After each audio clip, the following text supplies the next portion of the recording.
وَنُنَزِّلُ مِنَ الْقُرْآنِ مَا هُوَ شِفَاءٌ وَرَحْمَةٌ لِّلْمُؤْمِنِينَ وَلَا يَزِيدُ الظَّالِمِينَ إِلَّا خَسَارًا. Bismillahirrahmanirrahim. Assalamualaikum warahmatullahi wabarakatuh.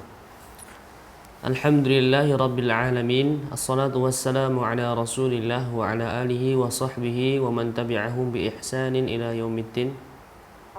Ashhadu an la ilaha illallah wahdahu la syarikalah wa ashhadu anna Muhammadan abduhu wa rasuluh alladzi la nabiyya wa la rasula ba'dah. Amma ba'du. Para pemirsa hafidhakumullah ta'ala, ini merupakan segmen latihan 5 menit membahas kaidah Quran untuk jiwa dan kehidupan. Dan kaidah yang ke-42 berbunyi, wahfadhu aimanakum, dan jagalah sumpah-sumpahmu. Al-Maidah ayat 89. Ayat ini merupakan kaidah Quran yang dikuatkan, memiliki hubungan yang tepat dengan apa yang terjadi di tengah-tengah manusia. Seorang tidak bisa mengelak dari kenyataan ini, sebab ia telah bercampur dan menjadi sebuah keseharian di dalam kehidupan seseorang. Dan Allah Subhanahu wa taala menyebutkan ayat ini di dalam surat Al-Maidah ketika berbicara tentang kafarat sumpah. Dan makna kaidah yang kita bahas ini menjelaskan bahwa menjaga sumpah itu melalui 3 cara. Yang pertama, menjaga diri agar tidak bersumpah dusta atas nama Allah Subhanahu wa taala. Kemudian yang kedua, menjaga diri agar tidak sering-sering bersumpah. Dan yang ketiga, menjaga diri untuk tidak menyalahi sumpah yang telah kita ucapkan, kecuali jika sumpah itu baik, maka cara menjaganya adalah menerapkan kebaikan tersebut. Para pemirsa hafidhakumullah ta'ala, penjelasan makna ketiga jenis sumpah ini adalah yang pertama, menjaga diri untuk tidak bersumpah dusta atas nama Allah Subhanahu wa taala. Bersumpah merupakan sebuah dosa besar.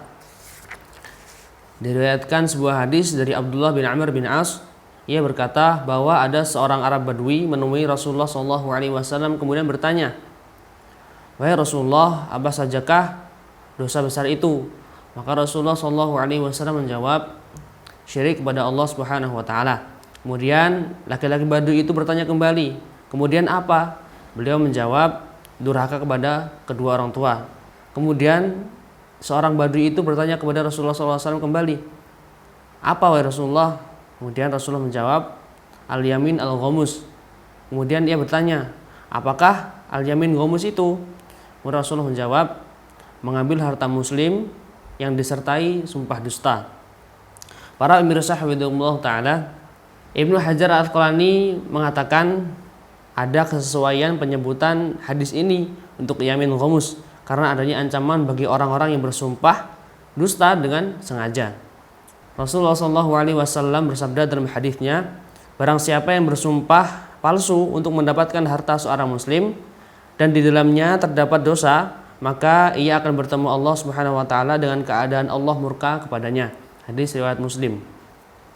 Kemudian yang kedua, menjaga diri untuk tidak sering bersumpah. Maksudnya adalah meminimalisir sumpah. Karena apa? Karena Allah Subhanahu wa taala mencela orang-orang yang banyak bersumpah. Ada beberapa hikmah mengapa kita diperintahkan untuk menyedikitkan sumpah. Di antaranya yang pertama yaitu bahwa siapa yang bersumpah pada setiap hal yang kecil ataupun besar, maka nantinya lisan akan senantiasa melakukannya sehingga sumpah tersebut tidak memiliki arti yang penting dalam kehidupannya. Kemudian hikmah yang kedua yaitu setiap kali seseorang sering membesarkan dan mengagungkan Allah Subhanahu wa taala, maka ia berada dalam penghambaan paling sempurna dan salah satu bentuk pengagungannya yaitu dengan zikir kepada Allah Subhanahu wa taala. Maka apabila zikir itu menjadi hal yang sangat berarti baginya, maka ia tidak akan menggunakan sumpah tersebut dengan hal-hal yang kecil, remeh ataupun sepele. Kemudian yang ketiga yaitu menjaga diri untuk tidak menyalahi sumpah yang telah ia katakan. Merupakan kewajiban seorang mukmin apabila bersumpah untuk perkara yang baik ataupun mubah, maka ia harus melaksanakannya sumpah tersebut karena ia bagian dari mengagungkan zat yang sedang ia sumpah, yaitu Allah Subhanahu wa taala.